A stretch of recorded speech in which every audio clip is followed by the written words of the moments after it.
Good afternoon, everybody, and welcome to Unique Shiksha's YouTube channel, and welcome to another webinar with me, Director of Unique Shiksha, Amrit Singh Chopra, and with me today I'll have a very special guest, a very distinguished, respected, and really sought after civil servant who's a thought leader amongst many other things, Mr. Alok Ranjan, who retired as the Chief Secretary of UP.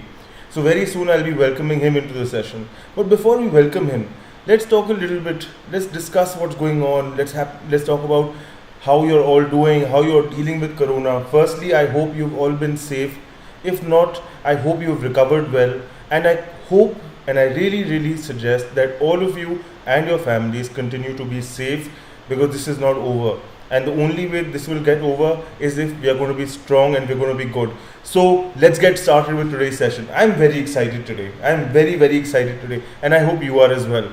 Because in today's session, our entire focus is on just 2 or 3 things.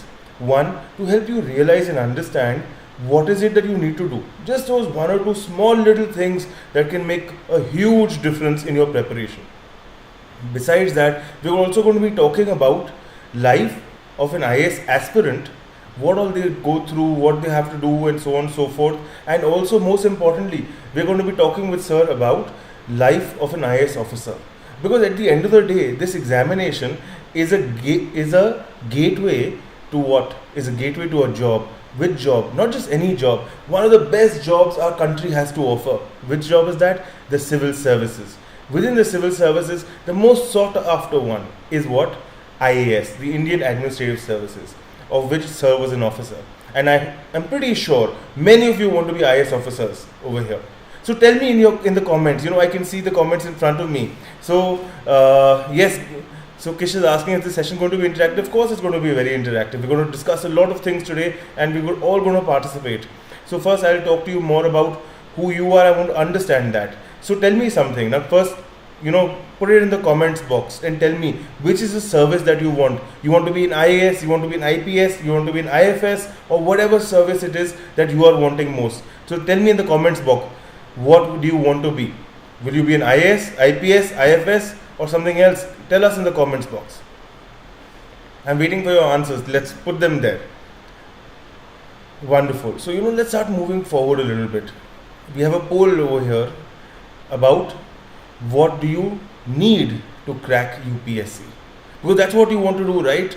I can see some of you writing your answers, the IAS, that's what you want, right? So come on, show us your enthusiasm. Can you sense the enthusiasm in my voice? Can you see my energy? I want you to have that energy. Let's continue to show that energy, and let's make sure everybody can feel it. Everybody can feel that you are the next IAS. So now let's start talking about the poll. We have a poll going on. I see some of you have answered, some of you have not answered. So come on, put in your answers over there. What do you need to crack UPSC? What do you need to be? Do you need to be intelligent? Do you need to be working very hard? Do you need to be intelligent, or do you need to be a hard worker? Or do you need both? Some call it smart work. Or you don't need either of the 3, you need something else altogether. Intelligence, hard work, smart work, and something else. These are the 4 options. Most of you seem to have picked smart work, because that seems to be the most sought after option. हमेशा कहा जाता है smart work करो, smart work करो, smart work करो. तो smart work की भी बात करेंगे, इंटेलिजेंस की बात करेंगे, हार्ड वर्क की बात करेंगे, एंड अगर कुछ और है तो उसकी भी बात करेंगे. That's the point today. But let's start with a small little story. I have just a few minutes with you, so I'm going to try and talk very fast and cover it all before we call Alok Ranjan sir and start discussing things with him. So the few things that I want to discuss are all about you, about UPSC, and about your career and how you can crack it. So let's start with a different note today. कुछ अलग बात करते हैं. काफ़ी समय से ना मैंने यंग एस्पिरेंट्स को ये स्टोरी नहीं सुनाई. चलो वो स्टोरी की बात करते हैं. So, by belief, I am a Sikh. The holy book of Sikhs is Guru Granth Sahib. In the Guru Granth Sahib, there is a story. The story is, one second. Wonderful. Yes, so in the Guru Granth Sahib, there is a story. So let me narrate that story to you, and let's see what we can learn from it. तो ज़िंदगी में ना इतना समय नहीं है कि सारी गलतियाँ खुद करनी होती है, दूसरों की गलतियों से सीखना बड़ा ज़रूरी होता है. And the ones who learn from others' mistakes and make sure they don't commit it and turn them into their strengths are the winners. And you have to be a winner. So before I move forward with this story, I'm going to shut the poll. Because I see a large majority of you are saying smart work. इस पे आएंगे. We'll talk about this. So I'm ending the poll here. Wonderful. So now let's move back to the story of the Guru Granth Sahib. So pardon me if I'm going to miss some facts. I'm going to tell you how and as I remember it. So many years ago there was a village. There was a village in which they had only one well. And a well is very important. Because what is a well? It is a source of life. It is a source of water. पीने का पानी, खाना पकाने का पानी, कपड़े धोने का पानी, सफाई का पानी, everything. For that, what do we need? We need water. Water is what? The fuel to life. Our car cannot run without fuel or electricity or any other form of energy. Water is our energy. So क्या हुआ? The well in that village got contaminated. How? एक जानवर मर गया उसमें. एक जानवर गिर गया और जानवर मर गया उसमें. तो क्या वो पानी खराब हो गया? तो सारे विलेजर्स बड़े परेशान होकर मुखिया के पास गए. They went to the head of the village and said, "Sir, this has happened. What do we do? We don't have fresh water." So the wise man of the village told the villagers, "What you do is all of you get together and take out 1,000 buckets of water. Take out 1,000 buckets of water from the well and throw it away. But because when you do that, the contaminated water is gone and fresh water comes up from below." So what happened? Day and night together, the villagers put in their efforts and they took out 1,000 buckets of water with the hope that they will get fresh water. But what happened? Nahi hua. They got very worried and they went back to the wise man and said, "Sir, हमने तो कर लिया जो आपने कहा, नहीं हुआ पानी ठीक. What do we do now?" That man was very startled. He went to the well and he saw what? That the dead animal is still in the well. तो villagers said, "Sir, आपने बोला ही नहीं कि पहले जानवर निकालो, आपने तो बोला सिर्फ पानी निकालो." So my dear friends, this may sound so funny and silly to you, but the most uncommon thing in human beings very often is what? Common sense. So apply your common sense, and because when you apply your common sense, you're going to get all the right answers in front of you. Trust me when I say this. The right answers are there in front of you, always. So intelligence, hard work, smart work, or something else. These are the 4 options that we have, and we will discuss them at length after my talk with Alok Ranjan sir. So let's start telling you a little bit about Alok Ranjan sir. I think he's a very, very, very learned individual. Somebody who deserves a lot of respect. He's a civil servant of a very stellar background. Number 1, he's a graduate in Eco Honors from one of the most sought after colleges in our country, which is the St. Stephen's College. He's also, it doesn't stop there, his accomplishments just go to another level. He is also an alumni graduate from IIM Ahmedabad, the most sought after college in India. And he didn't stop there. He went on to crack the toughest exam in our country, which is what? The civil services. A distinguished civil servant who has served a great nation for over 38 years. Amongst the many other positions he held, he retired as the Chief Secretary of Uttar Pradesh, our most populated state. I'm sure that state has a lot of its complications. We'll try and understand from sir today how he dealt with the challenges, how he became a stellar civil servant. An established thought leader and a public speaker, author of 2 books and hopefully a few more for the help of the aspirants. The 2 books that sir has written is the Collector Today, Challenges of District Administration, and the second one is Towards Adult Literacy in India.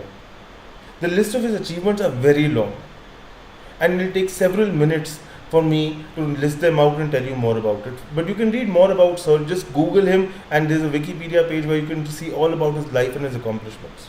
But before I move forward to today's session and I welcome sir, I'd like to request all of you. Can I make a small request to all of you? Please like the video.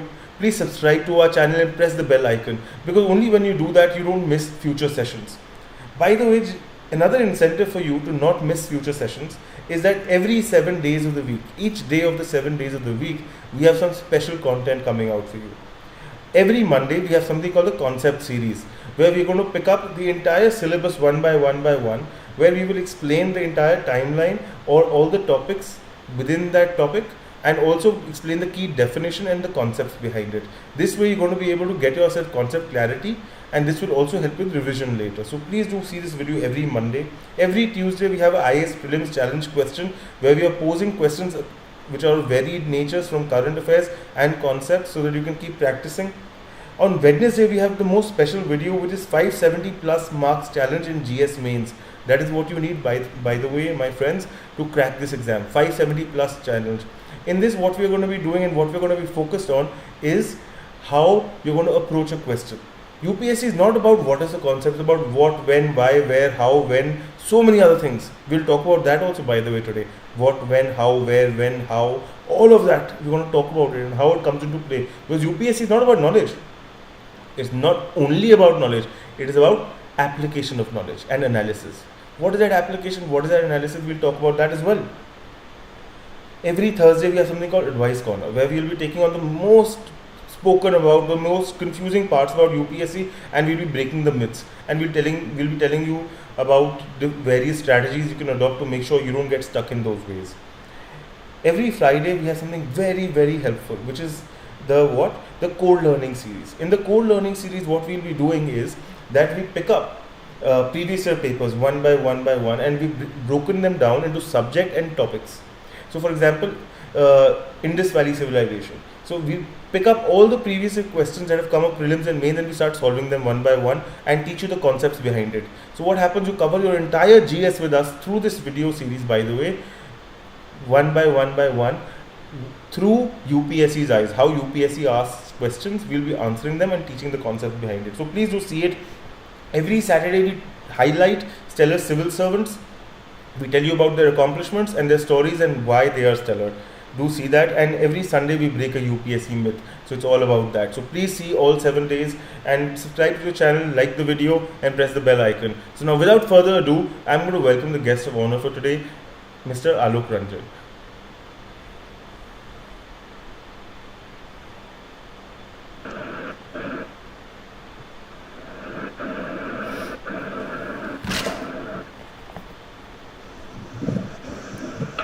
Sir is, I think, just joining us. Allow me a second. Yes, good afternoon, sir. Good afternoon to you. Thank you so much for taking out the time and coming to our channel, sir, for a conversation with me today. Not at all, my pleasure entirely. Sir, with your kind permission, I'll just introduce what segments I have planned for today before I start, flinging questions your way and hoping for answers from you. Yes, why not? Sir, I've broken down the entire segment into 3 sections.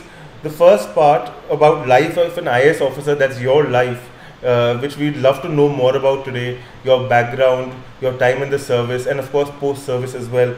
So your story, life as an officer, and sir, very importantly, I believe you also have written several articles on this current scenario of our country and how we can take our nation to the next level and how we can deal with it better. And the second part, sir, we'll talk about life of an aspirant, where I'll request for your advice to the aspirants, and we'll open it to a Q&A session with the students, and we can try and answer as many questions as possible. Perfect. So, sir, before we begin today, any opening remarks that you would like to, anything you'd like to say before we start?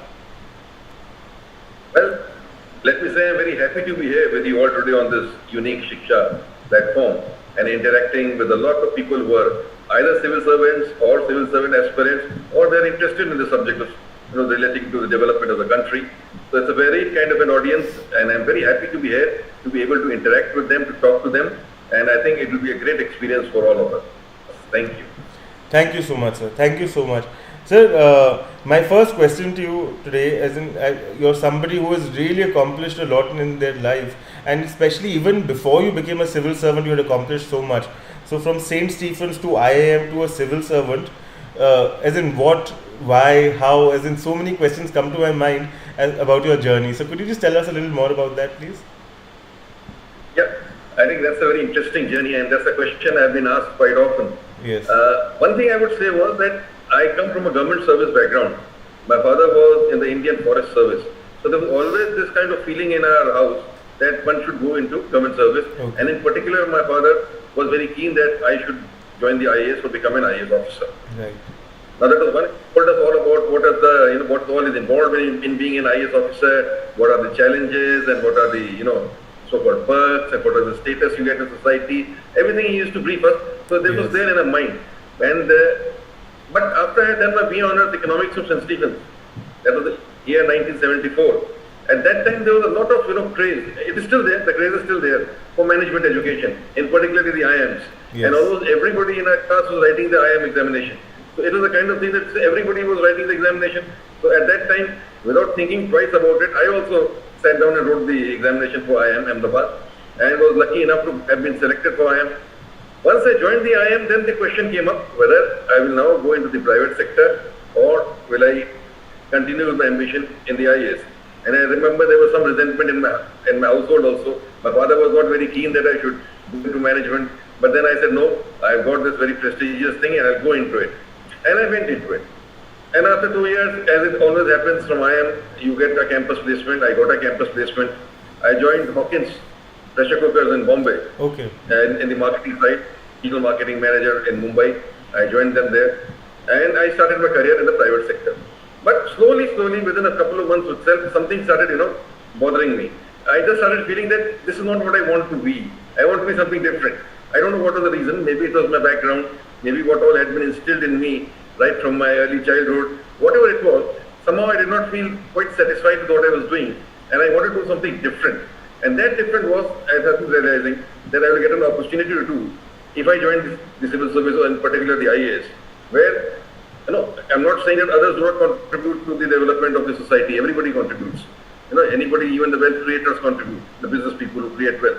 But I wanted to make a very direct contribution to the society, which you can do as an IAS officer. Yes. For instance, if you're looking after healthcare and you're an IAS officer, you reach each and every household to provide healthcare to them. You can come up with policies of that kind. You implement those policies. So you make a significant mark on the society every single day of your job. And that is what attracted me to join the IAS. And then I decided, no, I will join the IAS, and I resigned from Hawkins Pressure Cookers. I resigned and then I wrote the IAS. Oh. So I very clearly stated that you can't have your 2 feet in different boats. It doesn't work. Yes, I If agree. you want to get into the IAS, you have to give a full preparation, a dedicated kind of preparation. And therefore I resigned from my job and then took up a room in Defence Colony in Delhi along with a colleague of mine. And both of us stayed there. Right. And we wrote the IAS in that very year and was fortunate enough to get selected in the very first attempt, and also happy to get 4th rank in India. I was very happy with that. Oh wow. Yes. So nice to hear about your story, sir. I'm sure there's a lot more about it that we'll try and learn a little more about it today. But also, sir, I believe my father-in-law and you may have been batchmates in IIM. And also they were also staying in DEFCOL probably later. Mr. Shiv Raman, Yeah. Mr. Shiv Raman Duggal. So I know him very well. Yes. He Yes. was my batchmate in Ahmedabad. yes, He was my batchmate, and we are in touch even now. Yes. yes. So I hear a lot about you from him on and off. Yes. Yes. Yes.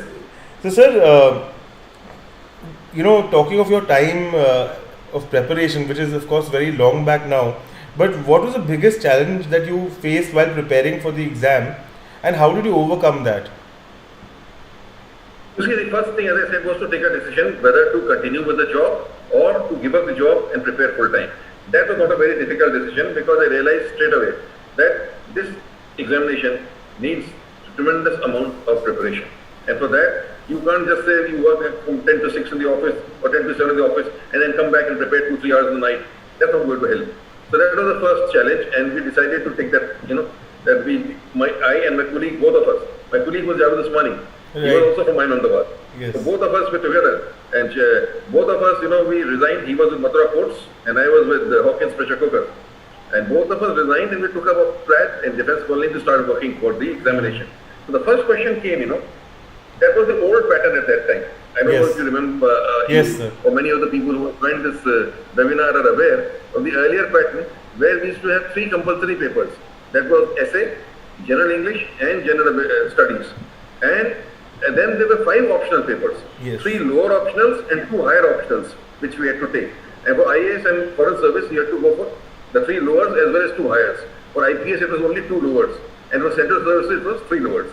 So the first challenge was the selection of subjects.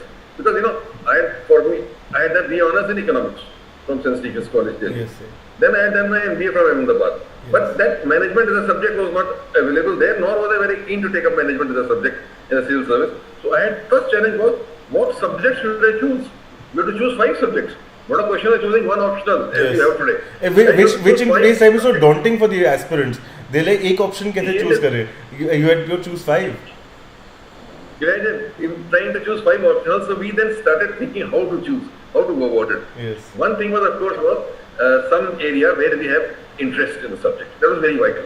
We should be interested in that subject, otherwise it is no point taking up a subject in which you are not interested in, because then you are not going to do very well in that subject. Right. And second one, we did an exercise.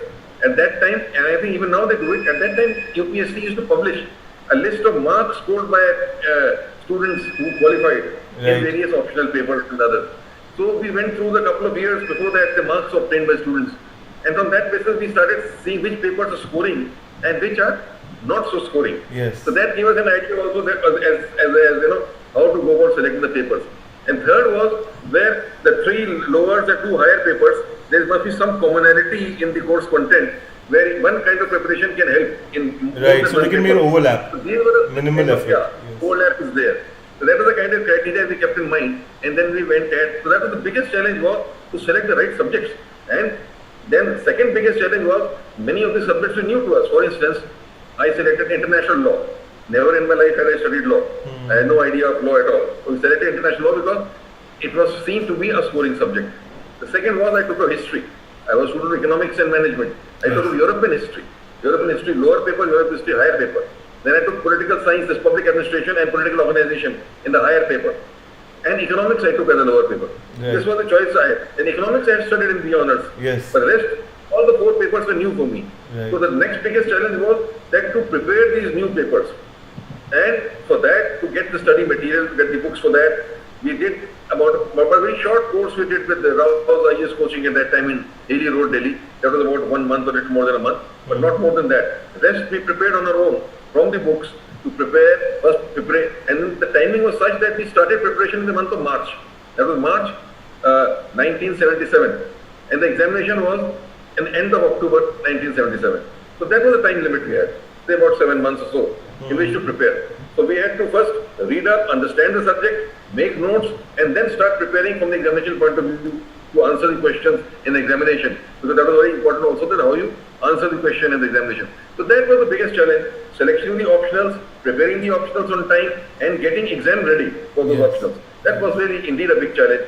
And to be on your own and prepare, that was quite a challenge. Yes, quite a daunting task. And sir, I would definitely say that although your preparation time was a different era and very long back, but I think a lot that you're saying is so relevant today as well, because out of so many aspirants that I've met, especially the working aspirants, they're in a complete dilemma. So I would like to also ask you a small little thing over here. Like, I think it's a huge challenge, and it's something which takes a lot of guts or instinct to leave your job, to leave the security and go chase a completely different job. I think that's something which a lot of aspirants struggle with. And the second one being how you went about the optional choices. Again, I think so nice of you to share that, and I'm so glad that you remember it all so vividly. I think that's something which the aspirants can also learn from over there. But this, as you said, is a very valid question, a sense of security. Yes. You are in a job, you're secure in a job, and after the job I had got was a good job in Hawkins. Of course. It is paying me very well also, with a good designation and everything, with good future prospects. So chucking that up was a big decision.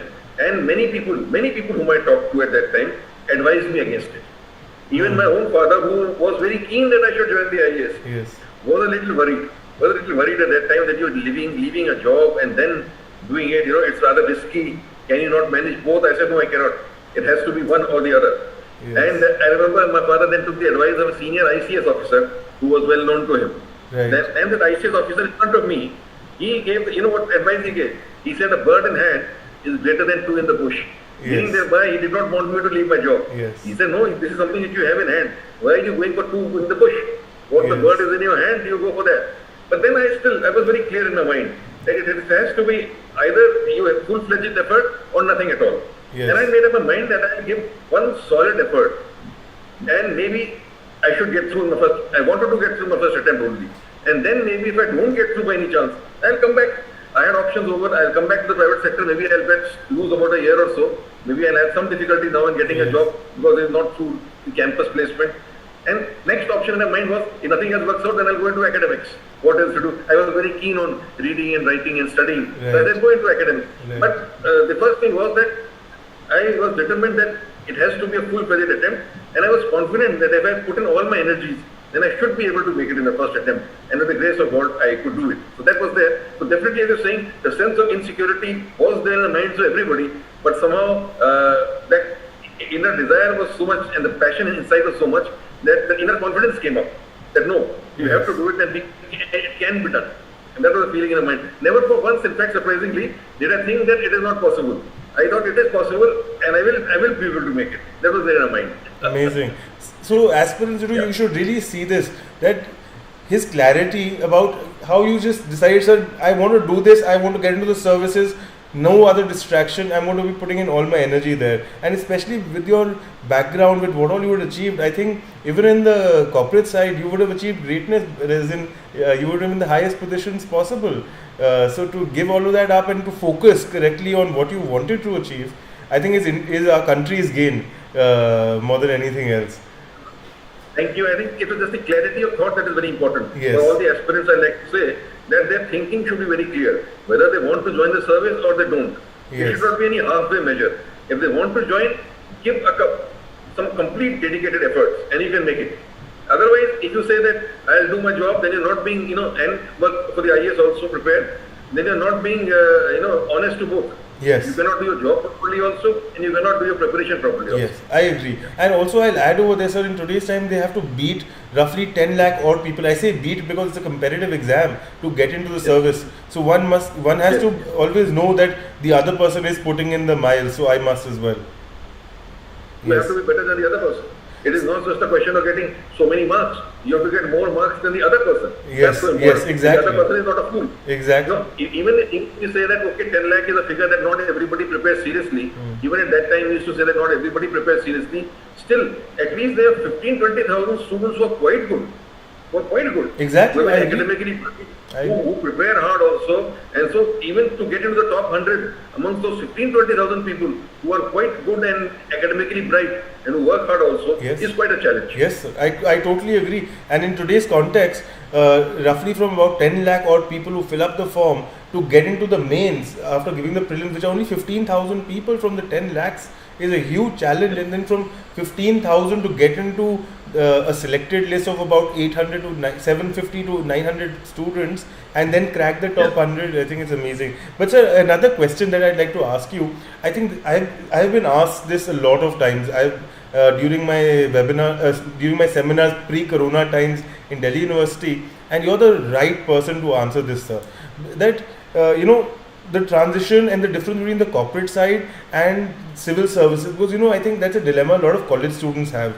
They in Delhi University especially, they all want to do civil service, at least a lot of them, but I think they just get confused that should they pick the corporate side or should they come into civil services. And how was your transition, sir?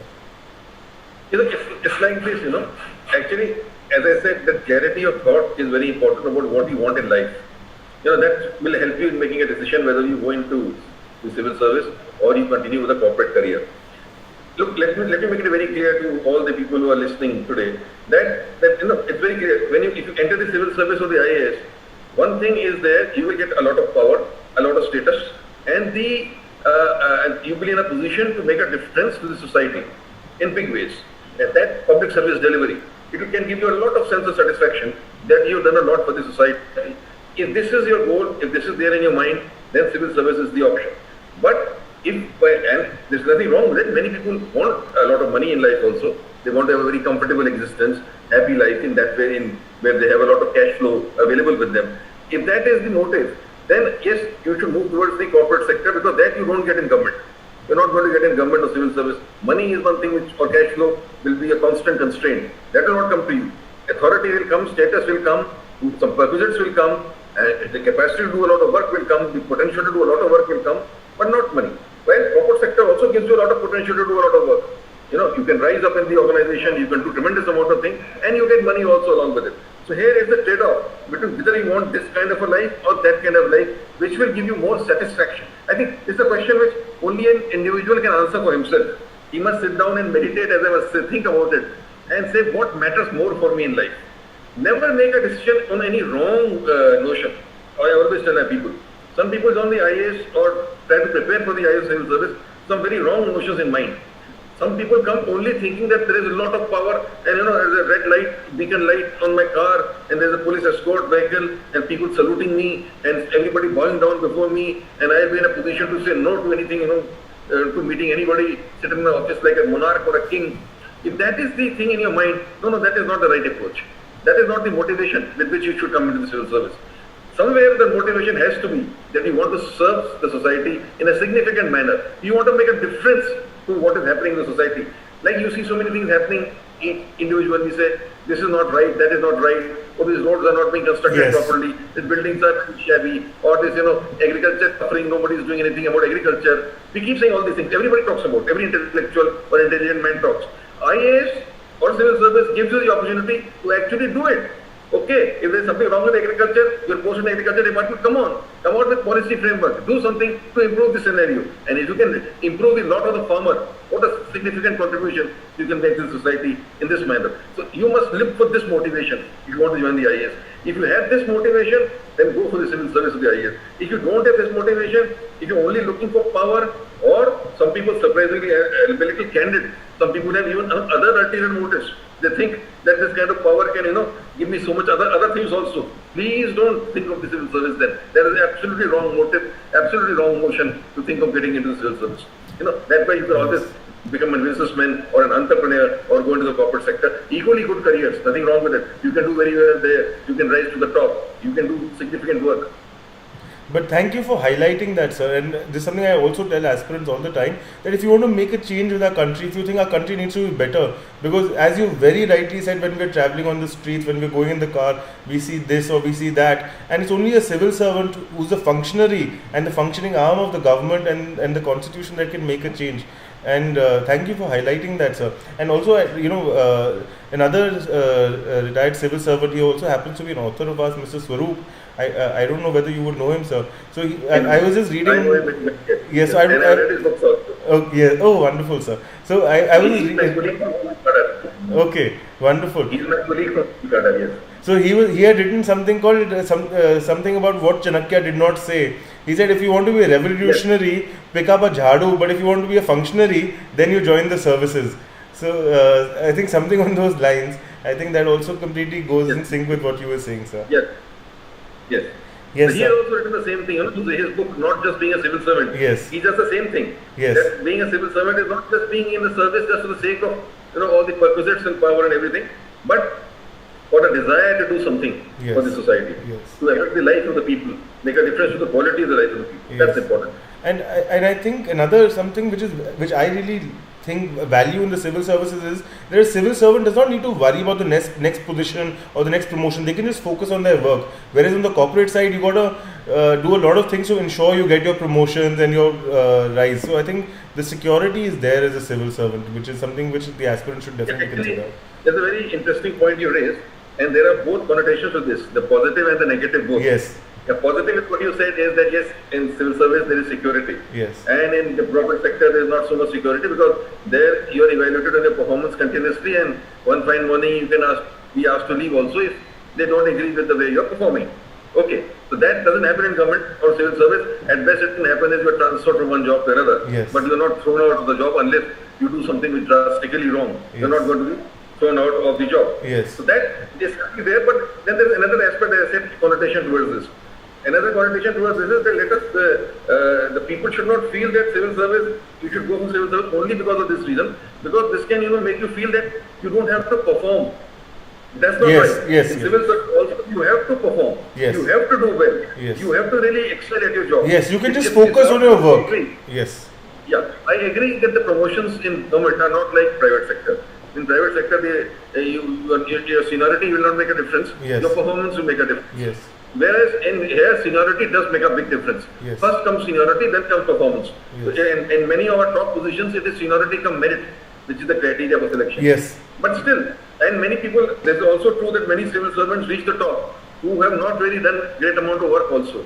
But because of seniority principle, they reach the top. But there are others who do this work and they reach the top also. That's the kind of category you should be in. Yes. As a civil servant also, Yes. you should focus on your performance. You should feel that I should update my knowledge every day, become more aware of what is going on around me, contribute every single day of my career so that I can, move up the ladder on the basis of my performance or merit. And this has happened now in Government of India now at secretary level. They're not empaneling Yes. or selecting everybody.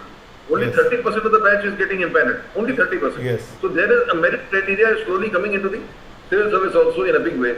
Therefore, a civil servant cannot just sit back on being job being secure.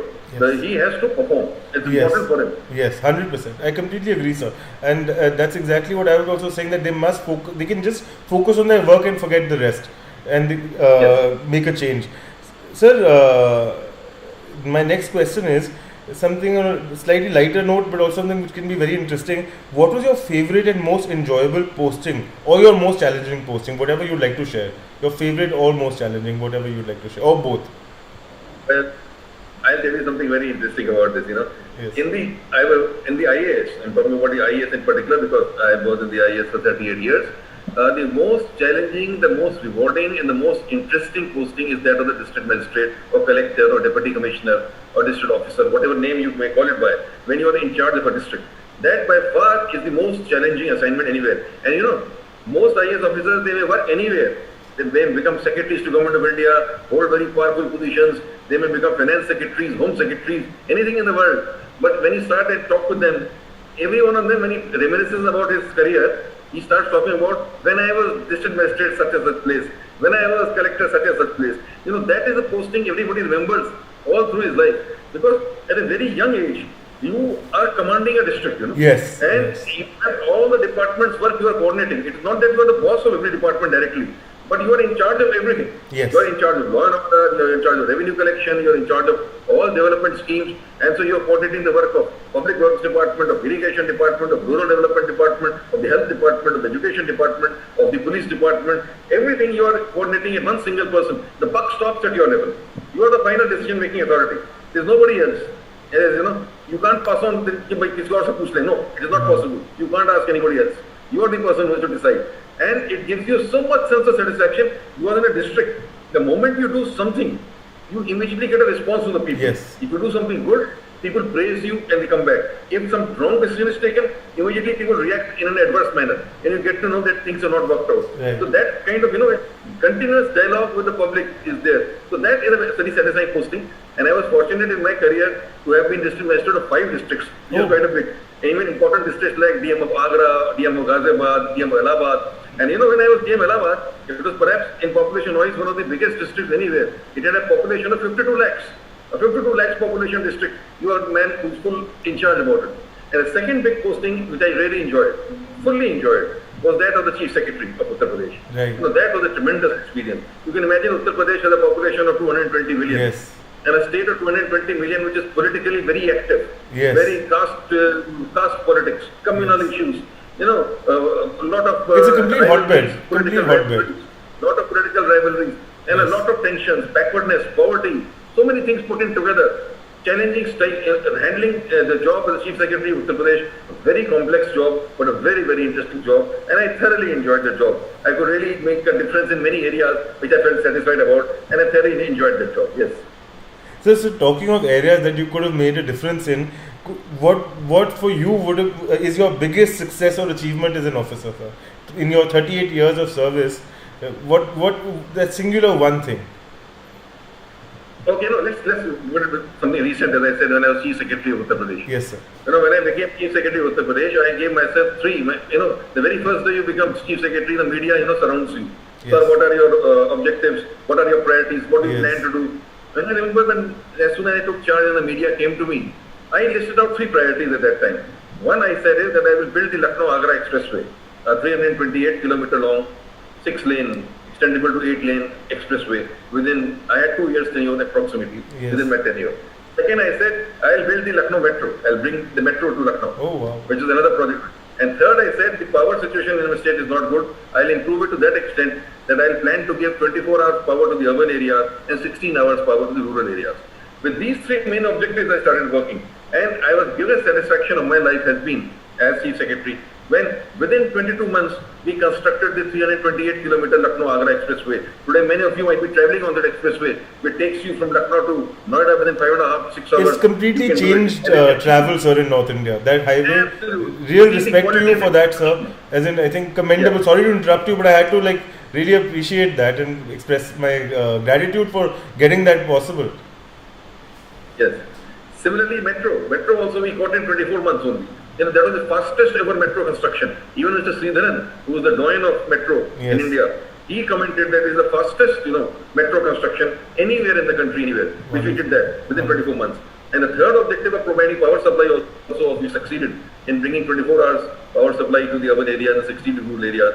So I was so happy that all the three objectives or priorities which I set for myself, I could achieve that within the course of the 2 years, a little more than 2 years I got as Chief Secretary for the state. That's amazing, sir. In a period of 2 years to accomplish such great things and leave such a lasting impact on the city, the state, and the country as a whole. So thank you for that, sir. Thank you for that. It was very satisfying. It was very satisfying. Sir, talking of successes, they I don't know whether it's with you as well. Is there anything that you feel you could have done differently, or you wish had happened differently, regret, or something that could have been better in your years of service? No. I was fortunate in my service that I always got reasonably good postings where I could contribute in every posting that I got. And I got different kind of assignments where I was in urban development, I was in education, I did a stint in finance also. And I enjoyed every bit of those, postings of mine. I was in agriculture. So, Yes. Everywhere I could get the opportunity of making a difference. Of course, one thing is always there, that since you keep moving from one job to another. So I was not the type who was shifted around very often. I kept reasonable tenures around 2 years in whichever job I did. But even then, 2 years is sometimes a short time. So even Yes. as Chief Secretary, as you rightly said, I was thinking there were many areas, for instance, education was my favorite subject. I wanted to do a lot more in education. But then 2 years was too short a time for me to focus on improving. Education is a process Yes, oriented. education is something which is a lengthy process. There's a long gestation lag Yes. what inputs you put in and what output you get out of it. Yes. So like that kind of sectors, if I had got more time, maybe I could have given more time to education and healthcare. I would have wanted. So they were very close to my heart. I gave time to it, but not as much as I would have wanted to because of the paucity of time as such. Yes. Right, sir. Thank you for sharing that. Sir, with the advent of social media and media of today's time, which of course you have experienced yourself, as you were saying that as soon as one becomes Chief Secretary, they are hounded by the media. So, sir, the multiple roles and the relations and duties of a civil servant, with regards to within the bureaucracy, the hierarchy structure, the politician part, and civil servant to the people part. So, talking first of, sir, in the intra-service relation, the hierarchy of bureaucracy, agreeing or disagreeing with seniors, and how to get the right work done despite resistance within the services. Right work done is very important because you have to be committed to doing that is right. Yes. Of course, it's not always very easy. You are working very often under a senior officer, sometimes of your own service, who may not agree with your views or maybe having different views altogether. And then you might feel frustrated at times that you're not able to push through your ideas because your superior is not agreeing. But then this kind of situation happens everywhere. Yes. Even if you're working in the corporate sector or private sector, you are working with bosses who may or may not, toe the line as per your inclination. Yes. Therefore, that hazard is always there. But as you rightly pointed out, the biggest challenge then comes in civil services, apart from the intra-service thing, is handling the political environment. Yes. Yeah, in a democracy, the political executive or the minister or the chief minister, they are the bosses. There is no doubt about it. Yes. It is a democratic setup, the will of the people. They are elected by the people. And so they are the final approving authorities for everything. They have the final policy formulation role. They are the bosses. And the civil servant works in tandem along with them, advising them, and then carrying out the instructions or implementing the policies which they have formulated. So that is always a challenge there.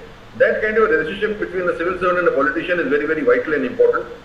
And it can at times become a little sensitive also. Yes. It often happens that both of them, actually both of them, the politician and the civil servant, they, as I like to put it, they inhabit different universes.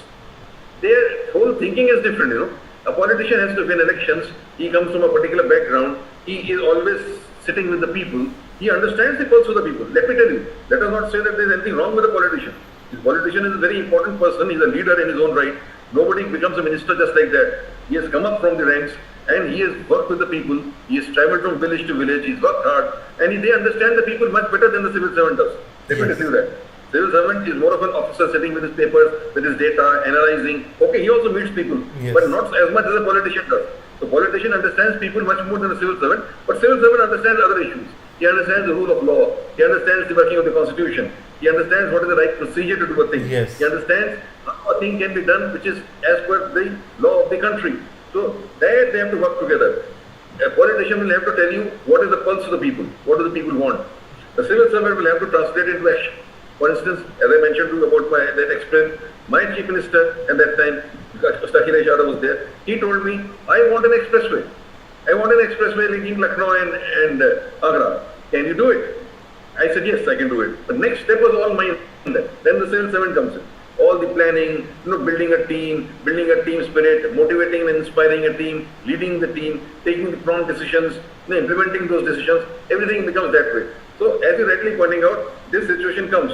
That relationship between politician and civil servant is very important, and wherever they work in tandem and in the right spirit, they can give tremendous results. But unfortunately, sometimes they don't get along, there's a conflict, which creates tensions, which creates problems. And third and the worst situation comes when both somehow enter into an unholy kind of a nexus.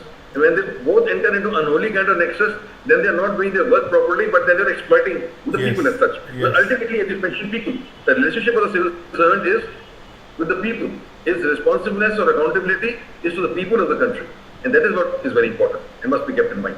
Yes, I completely agree, sir. And if I may, sir, I'd like to ask you and add another dimension, which I have been seeing and I'm somewhat getting frustrated about what's going on, is that a politician can have a great vision, but as you also said, so the execution is of the civil servant.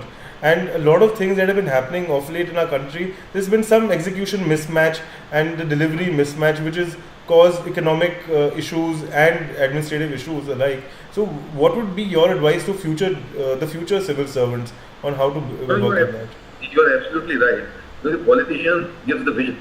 He gives the vision on the basis of which there is a policy intention which comes through, and the civil servant and the politician, they together formulate a policy. But the real crux of it is how that policy is implemented, how it is executed. That is the job of the civil servant, to work with his team of officers, to provide that kind of administrative leadership, that management input. He has to be a leader now. Actually, that difference. You want to know what advice? The advice now is that civil servant should not think that his role is only maintaining status quo or just pointing out rules. Many civil servants fall into this trap, and that is why they criticize. That they think our only job is to point out what are the rules and regulations and procedures. That anybody can do. You are supposed to go beyond that. You are supposed to be a leader. You provide leadership to various government interventions, how to make a difference to the poor people in society, how to come up with schemes and implement to provide employment to people, to take people out of poverty, for instance, of like recent about Corona thing, how to handle Corona, how to implement the lockdown, when should the economy be opened, how should it be opened or not be opened, how should that be managed, all these things. And there I agree with you, it's a very difficult job, and many civil servants have not done it so well as they should have done at times. That even in Corona time I was noticing there used to be very different instructions coming every day. Sometimes so much jumbled up kind of instruction. So there should be clarity of thought. Good execution is possible only when there is clarity of thought and one set of instructions are coming. Not that instructions are changing every day. If you change every day, then your team is not going to understand what you want and they won't implement it properly. So it's very important to have a clear thinking, to formulate the execution plans properly and then monitor and evaluate at each stage to see that implementation is being done. I think that is a very, very important part. And as you said, if the implementation is botched up, the civil servant is definitely responsible. Civil servant is the person who is responsible for execution. Of course, sometimes it does happen that he doesn't give a free hand. Then he is not so responsible. If there is so much of interference in his working that he doesn't get a free hand, then he cannot be considered to be fully responsible. But if Otherwise, execution is his job. Yes, sir. So, as a layman, it's a question as a layman who is trying to understand the service and the functioning of the country. So, during these Corona times, when we are unlocking the country now for a second time around, post the second wave, and there are several reports coming in of a third wave being imminent and just around the corner. Across the country in various cities, we see malls getting overfull. Pre the second wave, restaurants being overpacked, bars being overcrowded. Is it so difficult to curtail the number of people allowed as per square footage or something else that can be done and which is not being done? Like I find it a little perplexing. This kind of regulation is very difficult. I know, sometimes like even some states came out with odd even policy. Yes. So then the shopkeepers are also confused, the public is also confused. Yes. Which shop is odd on which day, which shop is even on which day. Yes. Very difficult for people to really understand, Yes. So it might be a better thing to say, okay, this market will open on this day and this market will be shut down on this day. So at least people know that this market is fully shut down. Yes, yes. Otherwise, if you start saying, if you say things like, that every alternate shop will be open. Now that's a very difficult thing to implement. Who determines what is alternate or which shop is alternate? Yes. So how does the police person or police constable who goes there or a lower level officer, how will he understand that? And how will the people also understand? This is so. That is why I'm saying, as you rightly pointed out, even in Corona times, even in unlocking, instructions should be very well thought out, and there should be absolute clarity. And the best thing about implementation, my experience in life has been, I always try to understand what. If I was in the shoes of the other person, yes, how the other person is understanding. Yes. So you should try to think how the public would respond Yes. to any regulation you come up with, and try to see public can whether this is practical or not practical. Yes. And it should come up with practical solutions that can be implemented properly. So implementation, this is very, very important to understand those people for whom you are implementing something. They understand how they think, how they behave, how they act. Yes. Right. So, sir, my final question before we open the Q&A round, I know I'm taking up a lot of your time. Okay. Sir, your advice to civil servants of tomorrow with regards to starting steps in the service, how to make sure their head remains in the right place, because suddenly you're getting a lot of exposure, a lot of power, the conduct. So, first part about that, as in how can they carry themselves and be prepared? Actually, yes, power is a very dangerous thing. Yes. And it is no doubt that the civil service and the IAS in particular does give you a lot of power, and power can go to your head very fast. Yes. You see, leave aside civil service.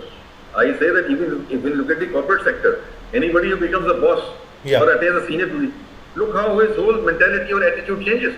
He starts behaving in a totally different manner. Thus that he gets power over his team. He gets, and how he behaves with his team.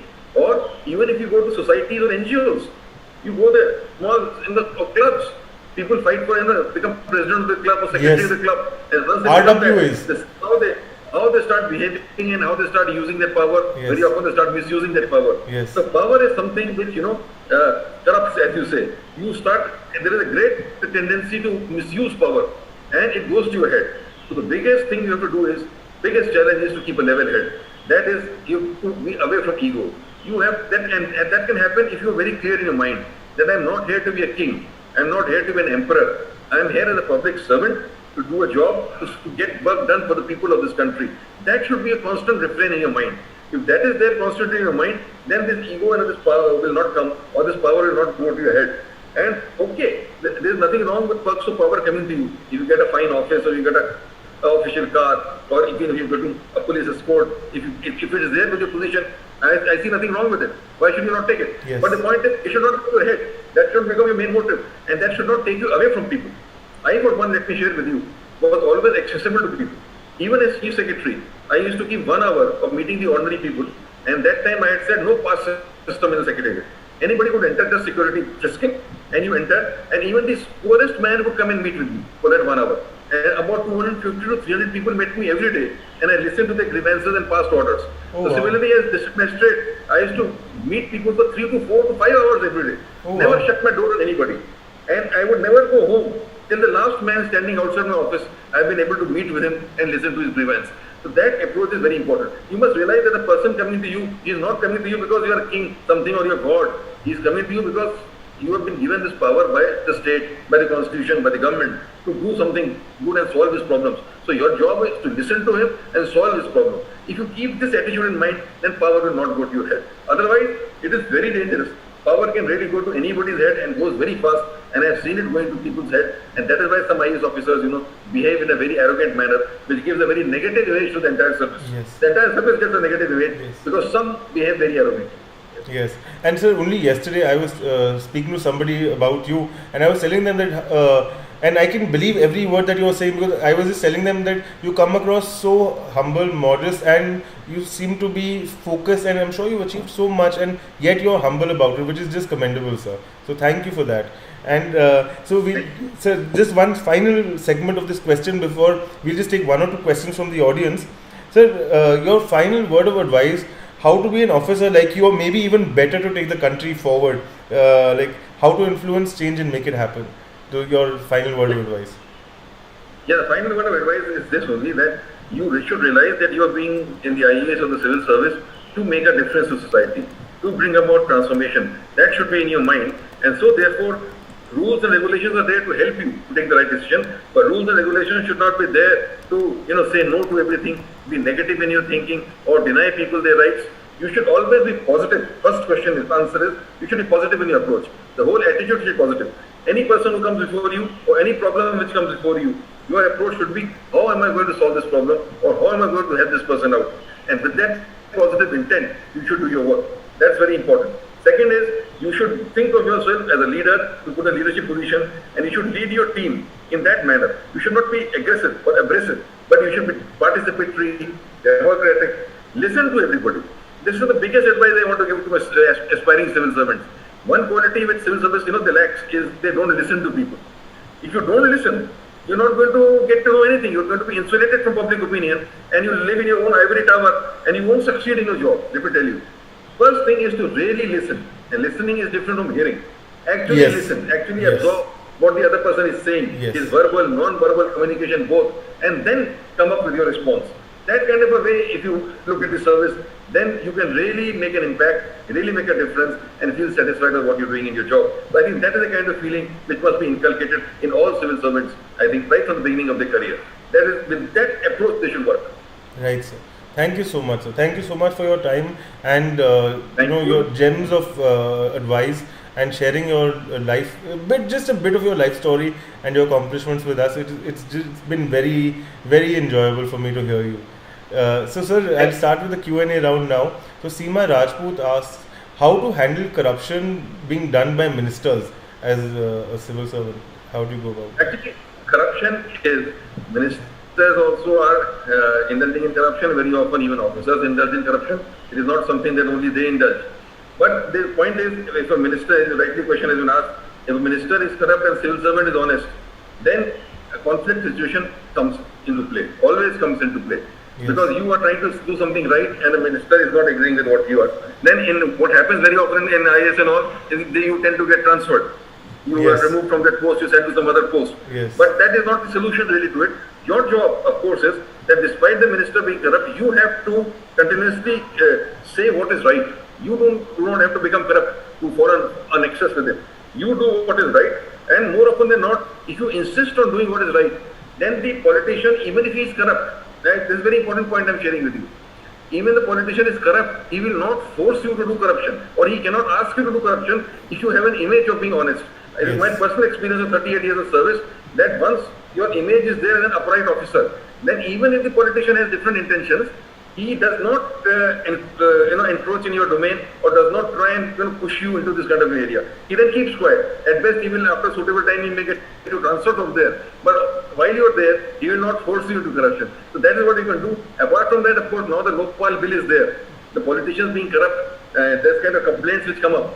The Lokpal can examine and action can be taken against the politicians also. No minister or the even top level is now safe from that. Right, sir. Thank you. Sir, according to you, what are the best measures to handle social evil in terms of misuse of power? Let's say one of your juniors were seen misusing power. What would be the right approach to handle that and pull them up? As I always say that incident which you're mentioning, which was recent, incident about an officer slapping somebody on the street. Yes. Okay, that's wrong. That was condemned by everybody. Yes. I also condemned it. The IAS Association also condemned it. an IAS officer or a civil servant is not supposed to behave in that manner. Yes. That is where that means power has gone to your head. Ego. It is an action born out of ego. So it should never happen that way, and I think you should train your mind accordingly that you do not behave in this manner. Very often a situation will come where people speak in a manner with you which you might tend to get irritated or not become happy. But you have to keep your calm and cool. A civil servant should be able to listen to even viewpoints which are different from, so many times as DM, I'll tell you. There used to be delegations or even processions outside my office where they would be shouting Murdabad and whatnot slogans.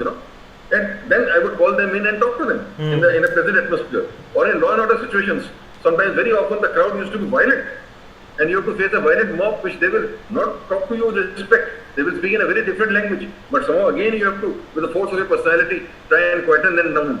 So I think the most important point out here is that how you respond is very, very important. And to kind of a situation, that determines how other people will also take you.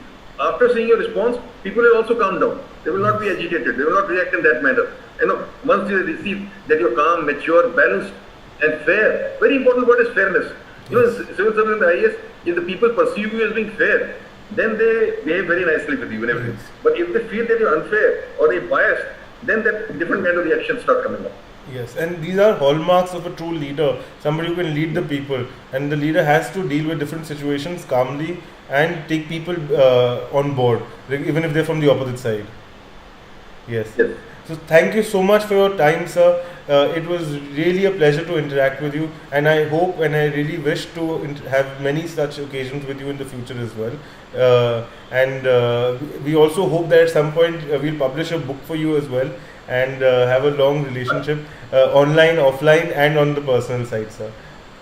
Thank you so much, Amrit. Thank you so much. It was very enjoyable being with you on this platform. I enjoyed answering the questions, and I hope whatever I have said will make some difference to many of our young civil servants or IAS aspirants who have listened to this video. Yes. Sir, I would say if they heard it properly and they pay attention, they can learn a lot from it, because I surely did.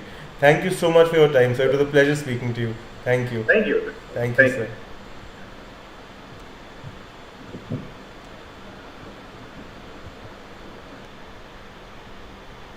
Yes.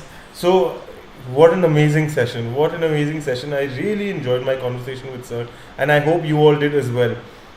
So tell me in the comments box what you thought of this session and how you will be able to implement it as in your life as an aspirant, as a civil servant later on, hopefully, and in every sphere, because everything that he said is so useful and so important. So I hope you really enjoyed today's session. Please do like the video, do subscribe to our channel and press the bell icon so that you don't miss out on the 7 days videos that we come out with. And we come out with probably about 1 or 2 webinars every month with such distinguished people. So look out for this, check out this space, be here so that you can get connected with us, and also most importantly learn and see more about civil services examination and the world of a civil servant. That's what we try and bring to you. So my conversation with sir has gone on longer than we had planned, because the conversation was so interesting and invigorating. But now what I want to try and do is try and be able to solve some of your questions about preparation. But because of the paucity of time, I'm not sure if we can do it right now. So I'm going to tell you something. We have an IAS helpline, IAS aspirant helpline called but the number is 8287360360. This number will also be put in the description of the video. You can give a call on this number, and you can set up a one-on-one session with me on how to prepare. What we will do is you, me, and somebody from our academic team, 3 of us will get together and make a personalized study plan as per where you are and what you need to do. Because at the end of the day, for example, if you have to go to Ladakh, it requires a different effort for somebody who's sitting in Delhi, a different effort for somebody who's sitting in Chandigarh, and a different effort altogether for somebody who's coming from Bombay. So there are different efforts to get to Ladakh for everybody. Similarly, if that peak is civil services, your current position makes a huge difference and will have a huge impact on how you have to get to that service. So I will end the seminar by telling you one thing. We had a poll in the beginning. What do you need to crack this exam? What were the 4 options? The 4 options were intelligence, hard work, smart work, or something else. So let's talk about all 4 things. Only intelligent people succeed? Maybe, maybe not. Do you only have to do hard work? Maybe, maybe not. But I don't think either of the two are the solution. You can't be intelligent and not work. You can't only do hard work. Because that's the difference between a donkey and a horse. So what is the third option that comes up? Smart work. So people say very often that smart work is what you have to do. Smart work is what you have to do. What is smart work? What is smart work? Smart work is कि कल exam है and I am your teacher and I have told you tomorrow there is a test, 20 chapters, these 20 chapters will be asked. अब आप सोचो एक दिन में हम 20 चैप्टर कैसे पढ़े? So then what do? You do smart work. You try and see which are the areas I am most likely to ask and you will study that. Let's say your two friends. Friend A studies the first 10 chapters, friend B studies the second 10 chapters. Second 10 chapters में से सारे question आ गए, first 10 में से आए नहीं. So what happened? The person who did the first 10, उसका smart work हो गया dumb work and दूसरे का हो गया smart work. You cannot leave it to luck. You cannot leave it to God. You can't leave it to fate. God, luck, fate. चार चीज़ें होती है. God, luck, fate, effort. भगवान को हम काबू नहीं कर सकते. We cannot tell God what we want and God will give it. That does not happen. Does that happen? It doesn't happen. It happens sometimes. Second is what? Fate. किस्मत. क्या हम अपनी किस्मत फिर से लिख सकते हैं? चेंज कर सकते हैं? नहीं. तीसरी चीज़ luck. Can we make ourselves lucky or can we make a competition unlucky? No. Fourth thing left is effort. And not just effort, the right effort. With what? The first thing that I told you in today's webinar, common sense. So first thing that you do today is you figure out what your questions are, write them down, contact me via the IAS helpline 8287360360 and set up a session with me and I will personally help you in charting the right strategy for you where we will talk about the study wheel and how to make it work for you for civil services. Please read the syllabus properly. Do not start reading the current affairs right now or the newspaper if you are in the beginning of your preparation. If you are in the beginning of your preparation, starting preparation, read the newspaper only to form a habit, not to start studying it. First, please be very thorough with the syllabus. Because when we start, you need to remember the syllabus like a parrot. Why? Because through the syllabus you will know that what is relevant and what is not relevant. Because in UPSC, remember this. UPSC will ask you things. UPSC will ask you things in a manner that you've never been asked before and you will be made to study like you've never studied before. What does that mean? School and college में हमें syllabus मिलता था, book list मिलती थी, बोला जाता था इससे पढ़ लो. स्कूल और कॉलेज में एक सिलेबस और बुक लिस्ट मिलती थी, बोला जाता था इससे पढ़ लो, इसी में से क्वेश्चन आएगा, एग्जाम पेपर दे देना. But what happens in UPSC?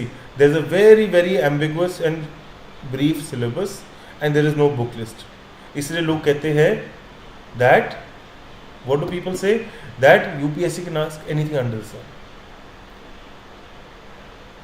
So let's end today's session with one question that you try and give me the answer to. In which part of the country can we find polar, subpolar, tropical and subtropical vegetation? I'm going to put it in a poll. Let's try and solve the question. Let's see how many of you can give me the right answer. In which part of the country can we find polar,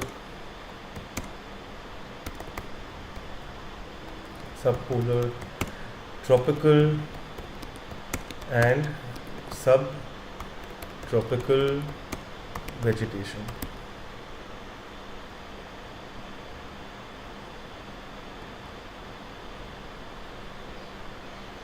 So north,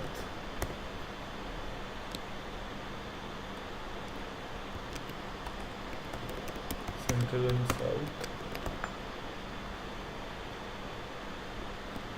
west or east. So very simple question, my friends. Sorry I took time for that, but this is a question that I've posed for you. In which part of the country can you find polar, subpolar, tropical and subtropical vegetation? Give me the answer.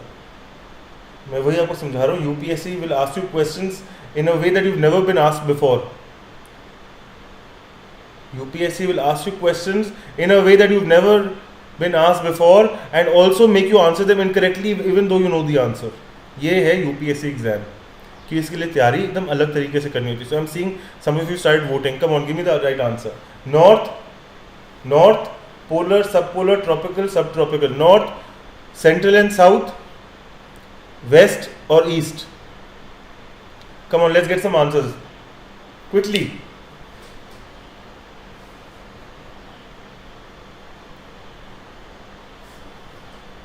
This, by the way, is a question that was asked in the UPSC examination many years ago, but in that the real options were in which national park. I have just changed the question slightly because I don't expect all of you to know every national park at this stage. So, in which part of the country can you find polar, subpolar, tropical and subtropical vegetation? Come on, there's no harm in answering because this is a community exercise. We're all in it together. This is an open webinar on the Unique Shiksha channel on YouTube. This is for your benefit. So come on, give me the right answer and let's take it. And I'll tell you the right answer. So I see majority of you are voting for North. But not everybody is voted yet. Come on, I want more answers. Let's do it. Let's participate. Because confidence is very important here. You know, the only way to enjoy something is when you do it correctly. जब एक exam दे रहे हो, जब एक practice कर रहे हो, जब कुछ कर रहे हो, जब सही आंसर लिखते हैं ना, तब मज़ा आता है. तब लगता है अगला क्वेश्चन भी करो, अगला क्वेश्चन करते. बट जब पार्टिसिपेशन नहीं होती, मज़ा नहीं आ रहा ना, फिर लगता है कि छोड़ो यार. And that's what I also feel. So I want to see your participation so that I can teach you more. I need to be excited to be able to teach you, right? So show me your participation. So, okay.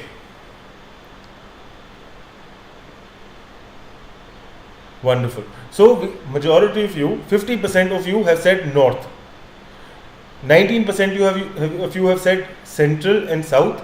12% have said West. And 19% have said East. हमें क्या चाहिए? Tropical, subtropical, मतलब tropical, subtropical, polar and subpolar, right? अब polar मौसम कहाँ मिलेगा? In high peaks, right? Tropical कहाँ मिलेगा? Plains में, मतलब tropic के पास. North में हमें high peaks और tropic दोनों नहीं मिलेंगे. We will get high peaks in the Himalayas, but we won't find the tropical weather. We won't find very high rainfall. So North is not the right answer. So majority of you got it incorrect. Central and South.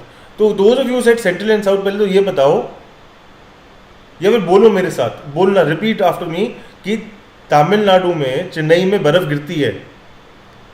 South India में कहाँ गिरती है बर्फ? सो central and south is the wrong option.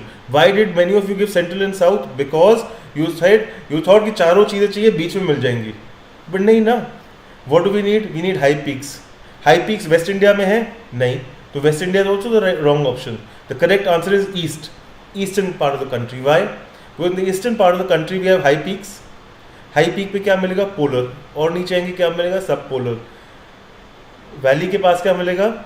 सब tropical. Valley और planes में क्या मिलेगा? Tropical.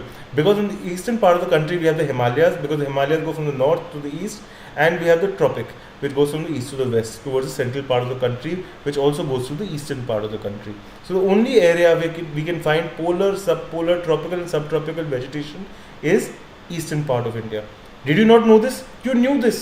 But the point is you were asked this question differently. So remember 8287360360. Call on this number and set up a one-on-one session with me on how to prepare, and we'll help you with that. Thank you for attending today's session. Please like and subscribe to the channel. Please follow me on this channel, and we'll be discussing a lot with you. Monday, Tuesday, Wednesday, Thursday, Friday, Saturday and Sunday, free content is being presented to you.